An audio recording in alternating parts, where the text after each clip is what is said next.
Hey guys, welcome back to the shop again this week, and in this What's in My Shop, I have the Victorian Desktop once again, except this time it's actually done. Complete, running, done. Even delivered. I even brought it up and put it on my wife's desk earlier this week. So that's the major accomplishment for this week. I got all the parts put back in it. I got all of the water cooling gear installed. I got the tubing bent. I got it filled up, and then I leak tested it. I did have two small leaks. One in the reservoir. It was really kind of weird. I took it out, so I took the reservoir out, took the end cap off, reseated it, haven't had a leak since. Hopefully that was it. I mean, I ran it for a couple hours without having any problems, but it was kind of weird. I've had it running for about 2 hours leak testing, and as I'll show you later, the water was constantly spilling onto that leaking point while it was running. Never leaked. As soon as I shut it off and the water was there, the pressure from not having the pump drawing water out of it was enough to have it leak. So that was kind of weird. And then the other point that was leaking was a fitting that came right off of the pump. It came off of the pump right before it goes into the radiator, and that didn't leak until I was messing around with the reservoir, seeing if I could get that end cap off without having to take it out of the system. The answer to that was no. And anyway, so it leaked. I probably could have left it in there because it was probably because I was screwing around with it, but I figured I already have it drained, I already have stuff taken apart, might as well. Peace of mind, happy I did. So got that done over the past week, and I have everything all done now, and including final pictures. I have those shot, edited, posted those as various work logs. I have posted as a project on Lumberjacks and all that fun. So yeah, that's pretty exciting, and I have both keys again. For a little while I lost one. I couldn't find it. It was in a box. Forgot. Oops. But yeah, so have the orange dark side LED strips from MMPC Tech. There's one strip up on the top, one strip down the bottom. That's the orange light. Most of the orange light. The motherboard is a gigabyte Phoenix Wi-Fi, and that actually is an orange theme. I mean, the RAM slots and then some other stuff like the PCI slot that you can't really see are orange. And then there's actually LEDs on the back of the motherboard that shine straight away from the motherboard, that if it was in a more normal case, it would kind of have like a, glow around the edges, almost like the underlighting, like if you've ever seen a car or motorcycle or something like that with underlighting. Kind of has that same effect. So that's kind of why I went with that board, because it's one of the only ITX boards that has an orange theme to it, and I wanted to stick to as much orange for the theme as I could. Same reason I went with G-Skill Aries series, 8 gigs of RAM, also because the heat spreaders are orange. So a big thanks to G-Skill for that. They were willing to sponsor that for this project, so I have to do my shout out thanks for that. They certainly didn't have to, and I am very appreciative that they did. And I have a GT730 graphics card in there, nothing really special, but I mean, my wife's replacing a laptop, so didn't need to be special. In fact, I'm sure the onboard graphics for the processor would have been just fine, because that's really all her laptop had to begin with, but it just doesn't look as cool. And then I would have had to go with a smaller radiator, and then I probably, you know how that goes. Anyway, then I also used some Alpha Cool hardline fittings and orange acrylic tubing. The tubing is actually orange, not the liquid. The liquid is clear. I don't like using dyes. It's certainly an option, but I just don't like to.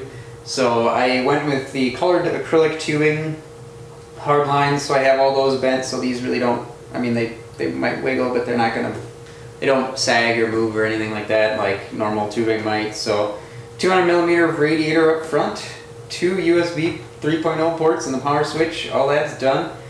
So yeah, that was quite the project. It took me September, October, maybe about 10 months-ish to get it done. Merry Christmas, honey. Originally supposed to be a Christmas present, but hey, it happens. I think it's worth the wait, maybe.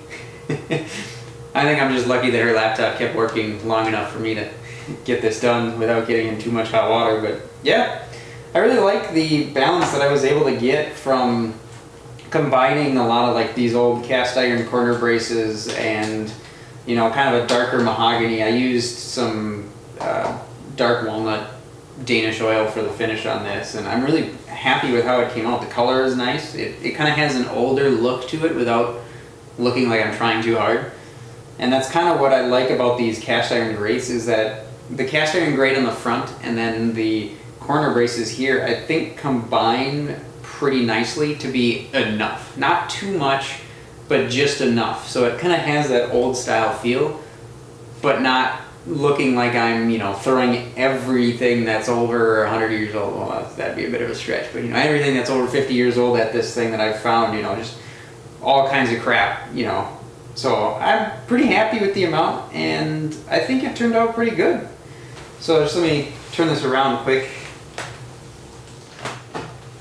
So over on this side, as you can kind of see the water here in the reservoir, there's a little tube, and this is the return line that comes back from the CPU water block, and there's a little tube on the inside of the reservoir that basically shoots the water right up at the top of the res here. And with how low I have the flow right now, I mean, I can adjust it up if I want to, but I really don't need to, because I mean, you don't need to have like 3 gallons per minute or anything like that, because frankly, it's not really going to change your numbers anything noticeable. So anyway, I have it turned down a little bit so it's not like going crazy, but right up here is where it was leaking originally. There's an end cap underneath this little bracket here, and right on the bottom side of that is where it was leaking. So it hasn't leaked since, so I guess I should be good to go. I mean, it's been running for what, probably 8 to 10 hours already, and I haven't had any leaks. I leak tested it for quite a while. I moved it all around, shook it up to, you know, try and make a mess, basically, you know, see if I can get it to leak in something that might happen on every day, but hasn't so far. So yeah, just a, you know, Silverstone SFX power supply, the reservoir here that goes straight into the pump, which goes right into the radiator, and then the radiator goes from there to the in portion of the CPU water block, and then that comes, kind of goes up towards the front, across, and then back down into the reservoir here. That's what this line is, comes from the other side. So yeah, overall, I'm pretty happy with it, and I'm also happy that I'm done with it. And my wife is too. So now it's time to move on to other projects. I don't know when the next computer case will show up, and by that I mean I don't know when I'm going to start another computer project. I'm going to try and probably lay a little bit low on those for a little while. I have a lot of parts that I could probably chew through, but I just have enough other projects that I want to get done as far as woodworking goes that I don't really want to spend too much time on more computers, considering I'm running out of places to put them. Every TV screen, every monitor, every projector, well, we only have one projector, but everything that we have that can hook a computer up to it already has one hooked up to it, and I think I have three or four computers that just kind of sit on a shelf and look pretty, so don't really need any more yet, at least until I have more space to stash the ones I have done. So that was the major accomplishment, and the other thing was that I started working on, I got the 4 corners of a dovetails done, 4 sets of dovetails I should say, on that project that I've been milling all that cherry up for. So that will be the next project that I'm working on. I'm going to hopefully get that done fairly quickly, and probably get a video series out for that. I've been doing actually pretty good with shooting some video of that, so I'm hope to get a video done of that. And then I also have a lot of video of this, but I'm not exactly sure how much of it is good. So I'll see what I have, maybe throw together a project series video, maybe 1 or 2 videos of that, and try and get that out in the next couple of weeks. So that pretty much wraps it up for this week. So as always, thanks for watching. Comments, questions always appreciated, and I will catch you later.